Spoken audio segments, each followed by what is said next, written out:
नमस्कार, आप देख रहे हैं खबरों राज्यों से। आपके साथ मैं दीपिका सिंह। करते हैं खबरों की शुरुआत। केंद्रीय कैबिनेट का बड़ा फैसला आया है, जहां मोदी सरकार ने गरीबों को तोहफा दिया है। पीएम गरीब कल्याण अन्न योजना का समय बढ़ा दिया गया है। 5 साल के लिए इस योजना को बढ़ा दिया गया है। 1 जनवरी 2024 से लागू होगी ये योजना, जो कि 81 करोड़ गरीबों को इसमें अनाज की मुफ्त सुविधा दी जाएगी। तो मोदी सरकार ने गरीबों को तोहफा दिया है। प्रधानमंत्री गरीब कल्याण अन्न योजना की अवधि को बढ़ाया गया है। 5 साल के लिए इस अन्न योजना की जो अवधि है उसे बढ़ा दिया गया है, यानी कि 1 जनवरी 2024 से ये योजना लागू हो जाएगी। तो 81 करोड़ गरीबों को मुफ्त अनाज की सुविधा केंद्र सरकार की ओर से मिलेगी। तो केंद्रीय कैबिनेट में ये बड़ा फैसला, प्रमुख फैसला, जहां 5 साल के लिए इस योजना को बढ़ाया गया।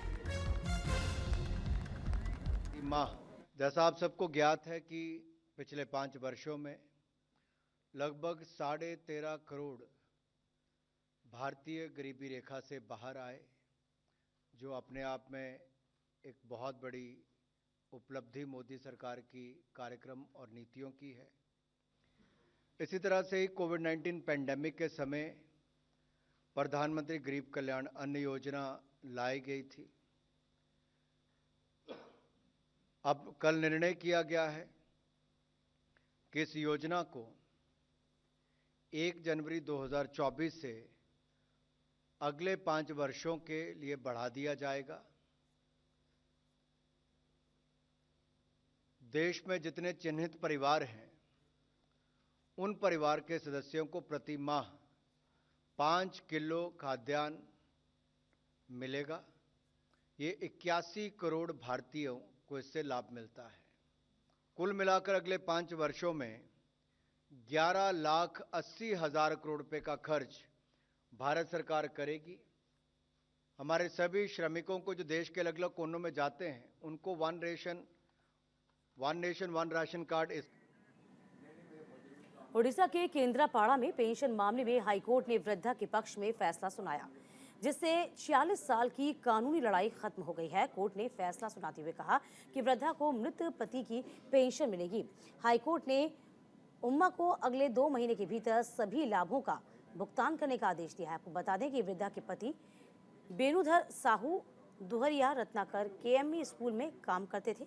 उनकी नौकरी के दौरान मृत्यु हुई। उनकी मृत्यु के बाद पत्नी हारा साहू ने परिवार का भरण पोषण करने के लिए अपने पति की पेंशन पाने की कोशिश भी की, लेकिन तत्कालीन सरकार से निराशा हाथ लगने के बाद उन्होंने कानूनी सहारा लिया, जिसमें उनके लंबे समय के बाद जीत हुई।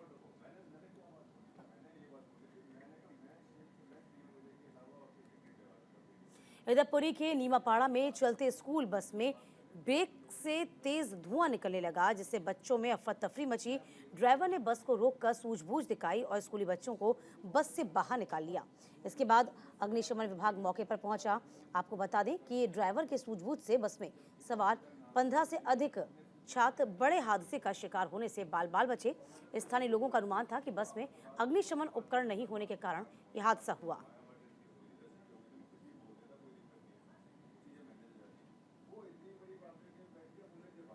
इधर पुरी के कोणार्क महोत्सव की तैयारियां पूरी कर ली गई हैं। कोणार्क महोत्सव का आयोजन 1 से 5 दिसंबर तक किया जाएगा। इसकी तैयारियां लगभग अंतिम चरण में पहुंच चुकी हैं और शाम होते ही कोना कोना रंग बिरंगी रोशनी से जगमगा उठता है। इस 5 दिवसीय कोणार्क महोत्सव में विदेश के प्रसिद्ध कलाकार भी नृतक प्रसिद्ध अपना प्रदर्शनी करेंगे। जराजिकाश रंगमंच के द्वारा स्थापित कलाकारों के द्वारा कथक, कुचिपुड़ी, ओडिशी नृत्य, भरतनाट्यम का प्रदर्शन किया जाएगा, जिसमें नर्तक भारतीय कला संस्कृति के साथ साथ ओडिशा की कला संस्कृति को नृत्य के माध्यम से प्रस्तुत करेंगे।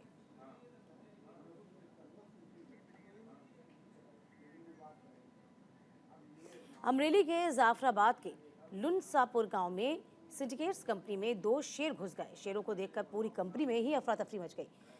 आपको बता दें कि सिंटेक्स के कर्मचारियों और सुरक्षा कर्मियों ने शेर को बाहर निकालने की कोशिश की। बता दें कि शिकार की तलाश में शेर कई बार राजस्व क्षेत्र छोड़कर इंसानी बस्तियों के बीच घुसपैठ कर बैठते हैं।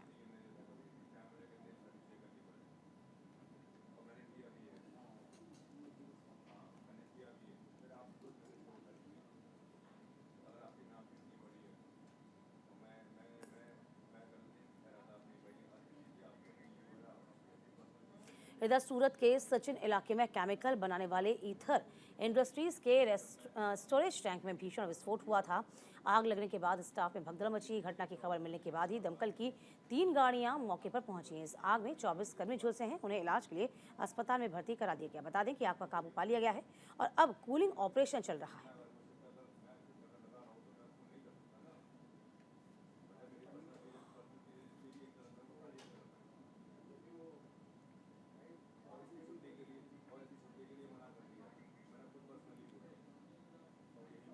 बॉलीवुड अभिनेता सलमान खान को धमकी मिली। फेसबुक पोस्ट के माध्यम से उनको धमकी मिली है। पहले भी सलमान खान को कई मर्तबा धमकी मिल चुकी है।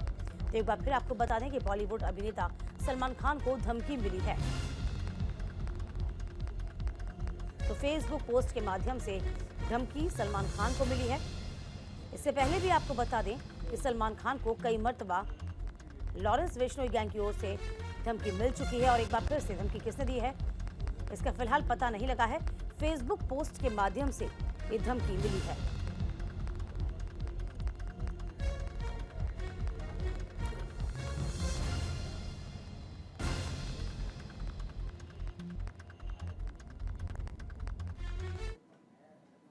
देखिए, हम तस्वीर भी आपको दिखा रहे हैं, वो पोस्ट भी दिखा रहे हैं। इस पोस्ट में साफ तौर पर लिखा है, इस तरीके से धमकी धराए पोस्ट है।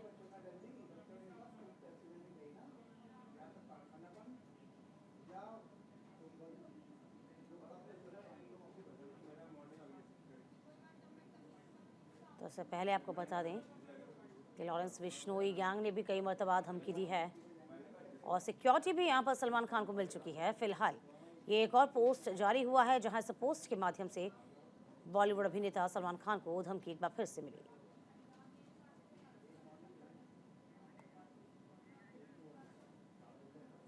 मध्य प्रदेश विधानसभा चुनाव की मतगणना 3 दिसंबर को होने जा रही है। इसी को लेकर तैयारियां अंतिम दौर में चल रही हैं। खुद मध्य प्रदेश के मुख्य निर्वाचन अधिकारी अनुपम राजन जगह जगह तैयारी का जायजा लेने पहुंचे हैं। अनुपम राजन ग्वालियर के MLB कॉलेज के स्ट्रांग रूम में पहुंचे। निर्वाचन अधिकारी ने स्ट्रांग रूम की सुरक्षा व्यवस्था के साथ साथ स्ट्रांग रूम के बाहर बैठे राजनीतिक दलों से व्यवस्थाओं की संतुष्टि को लेकर बातचीत की है। इसके अलावा स्ट्रांग रूम से EVM को मतगणना कक्ष तक लाने की व्यवस्था का भी बात कही है। इस दौरान उनके साथ संभागीय कमिश्नर, ADG, कलेक्टर और SP सहित निर्वाचन ड्यूटी में जुड़े सभी वरिष्ठ अधिकारी मौजूद रहे।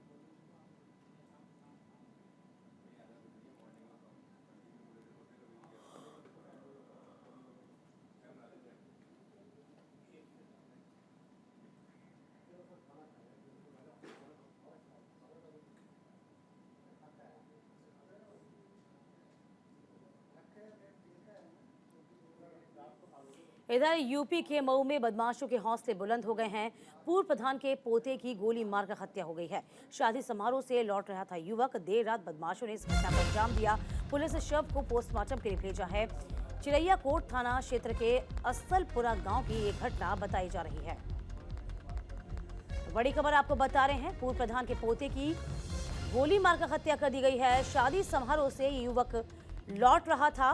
इसी बीच बदमाशों ने इसे निशाना बनाया और मौत के घाट उतार दिया।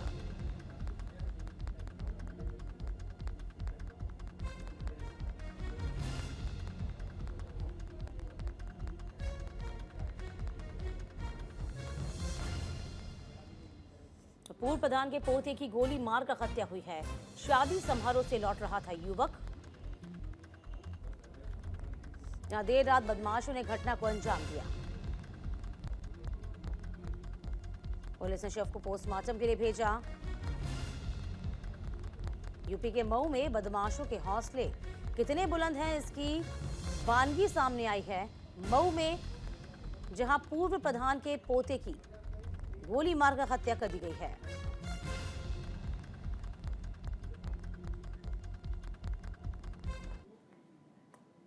इधर यूपी के कासगंज में पुलिस को बड़ी सफलता हाथ लगी है। वांछित आरोपियों की मुठभेड़ में गिरफ्तार किया गया। मुठभेड़ के दौरान आरोपी को पैर में गोली लगी थी। आरोपी पप्पू को जिला अस्पताल में भर्ती करा दिया गया है। कई मामलों में फरार चल रहा था आरोपी पप्पू।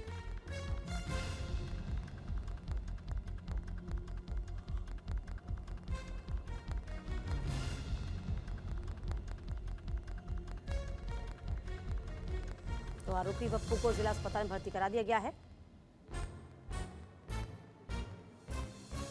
कई मामलों में फरार चल रहा था आरोपी पप्पू। यूपी के कासगंज में पुलिस को बड़ी सफलता हासिल हुई।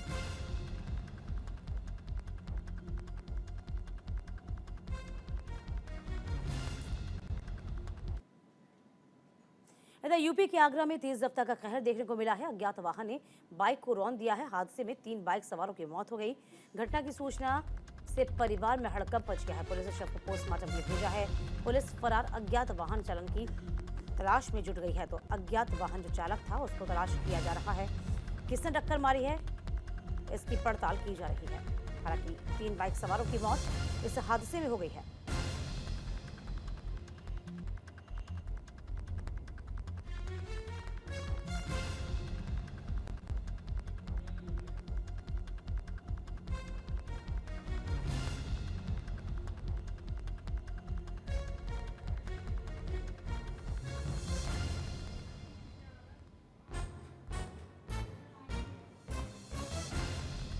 तो घटना की सूचना से परिवार में हड़कंप का माहौल।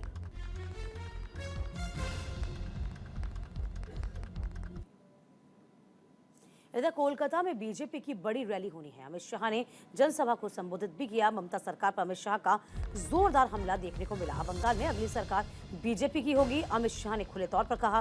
कोलकाता के धर्मतला में रैली को संबोधित करते हुए केंद्रीय गृह मंत्री अमित शाह ने कहा कि जिस राज्य में इतनी घुसपैठ होती है, क्या वहां कभी विकास होगा? इसलिए ममता बनर्जी सीएए का विरोध कर रही हैं। लेकिन मैं कहूंगा कि सीएए देश का कानून है, इसे कोई नहीं रोक सकता। हम इसे लागू करेंगे।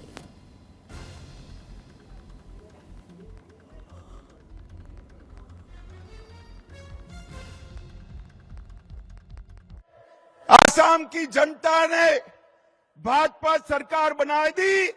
आसाम की सरहदों से परिंदा भी पैर नहीं मार सकता। और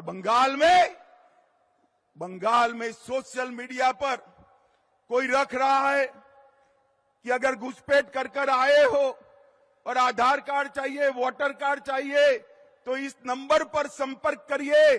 बंगाल पुलिस चुप। मुझे बताओ भाइयों बहनों, जिस राज्य में इतनी घुसपैठ होती हो वहां कभी विकास हो सकता है क्या? जोर से बोलो, हो सकता है? और इसीलिए ममता बनर्जी सीएए का विरोध कर रही है। सीएए कर नहीं दे।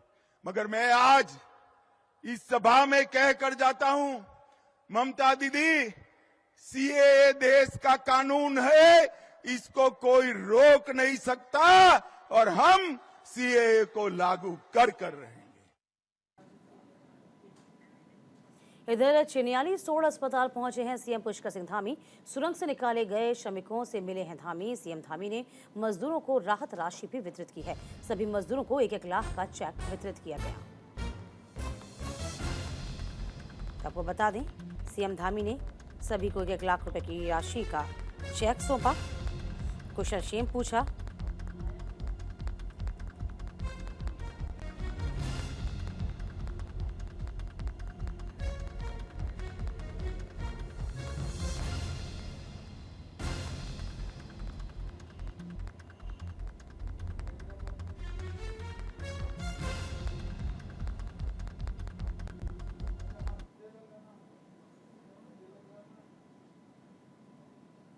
तो देखिए, तस्वीर भी सामने आ गई हैं जहां पर सीएम धामी बहुत उत्साहित तो नजर आए ही, बहुत खुश भी नजर आए।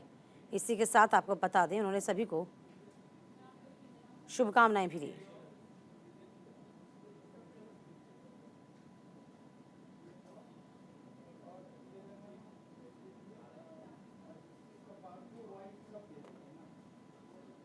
सभी से मुलाकात करते हुए नजर आए हैं सीएम धामी और किस तरीके से उनको चेक सौंपा गया है। हालांकि आपको ये भी बता दें, ये कर्मवीर जिन्होंने 17 दिन सुरंग में बिताए, और यदि हम सरकार की बात करते हैं, सभी की बात करते हैं, रेस्क्यू आसान नहीं था, चुनौतीपूर्ण रेस्क्यू। इसी के साथ आपको बता दें कि धनराशि के साथ 1 महीने का संवेतन और अवकाश भी यहाँ पर दिया गया है तमाम कर्मवीरों को कि अपने परिवार के साथ वो वक्त बताएं।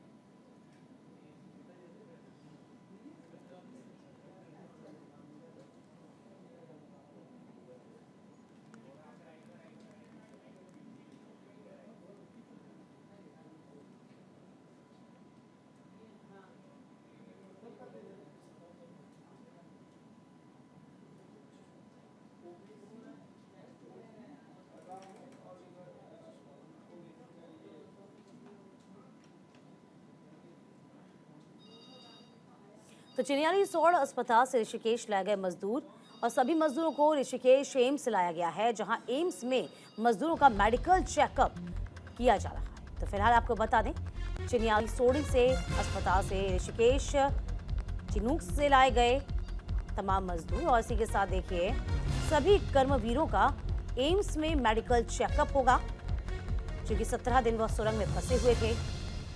और ये वही चिनूक जिससे ऋषिकेश स्थित एम्स इन्हें लाया गया।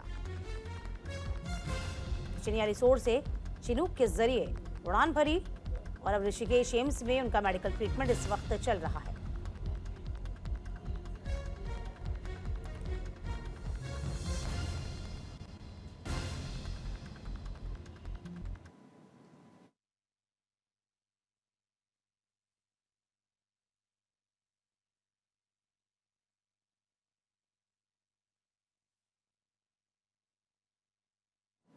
पूरे देश ने यूं कहें राहत की सांस ली, सभी की शुभकामनाएं और यूं कहें सभी की प्रार्थनाओं ने भी रंग लाया।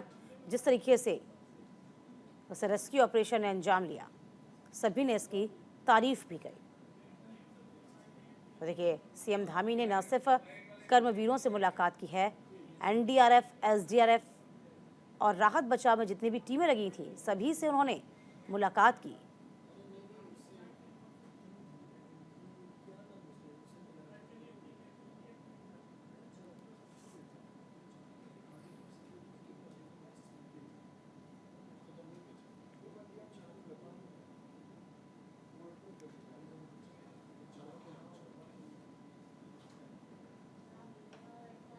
देखिए तमाम तस्वीरें हम आपको दिखा रहे हैं। इन 8 तस्वीरों के जरिए आप समझिए कितनी खास तस्वीरें हैं, चूंकि बहुत बड़ा ऑपरेशन, बहुत बड़ी चुनौती।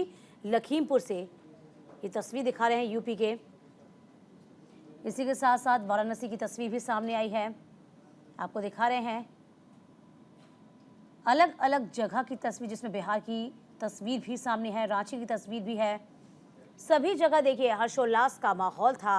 जैसे ही सुरंग से बाहर निकलना शुरू हुए तमाम कर्मवीर, उनका भव्य स्वागत हुआ और जगह जगह ये स्वागत किया गया है। तमाम जो आपको बता दें कि परिवार के लोग थे बेहद खास और बेहद खुश भी नजर आए थे।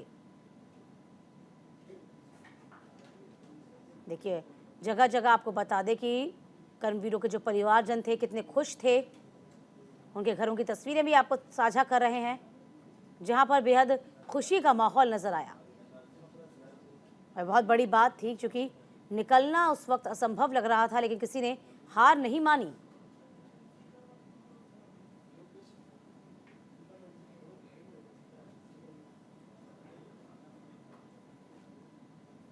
और आज तमाम कर्मवीर हमारे बीच मौजूद। देखिए कल की तस्वीर, ये कल रात की तस्वीर, किस तरीके से बेहद खुश नजर आए हैं। और इनको खुश देखकर, इनको सही सलामत देखते हुए सभी गदगद। देखिए अपने बाहों में भर लिया सीएम धामी ने सभी को और बहुत खुशी से उनका अभिवादन करते हुए। जनरल वीके सक्सेना भी मौजूद थे उनके साथ में। और चेक बांटने की तस्वीर कुछ देर पहले की, जहां ऋषिकेश स्थित एम्स पहुंचे और यहां पर चेक का वितरण किया गया। 1-1 लाख रुपए सहायता राशि उनको दी गई है। तो 1 महीने की छुट्टी भी मिलेगी, सवेतन अपने परिवारों के बीच वो रह पाएंगे, ये बहुत बड़ी बात है।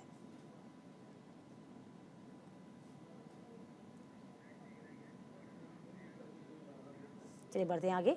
आयकर विभाग की सीकर में बड़ी कार्रवाई हुई है। गुरु कृपा और मैट्रिक्स कोचिंग सेंटर पर कार्रवाई की गई है। टैक्स चोरी को लेकर आयकर विभाग की कार्रवाई हुई है। करोड़ों रुपए की टैक्स चोरी का खुलासा हो सकता है। सीकर में 2 निजी कोचिंग संस्थानों पर इनकम टैक्स ने कार्रवाई की है। पिपराली रोड में इन 2 निजी कोचिंग संस्थानों पर इनकम टैक्स की रेड चल रही है। दोनों ही संस्थान बड़े हैं और दोनों ही संस्थानों में कार्रवाई की सूचना आ रही थी। करीब आधा घंटे पहले दोनों संस्थानों पर अधिकारियों की गाड़ियां पहुंची हैं। अधिकारियों ने अभी तक खुलासा नहीं किया है कि संस्थान में क्या क्या मिल रहा है। कार्रवाई लंबी होने के संकेत जरूर मिल रहे हैं।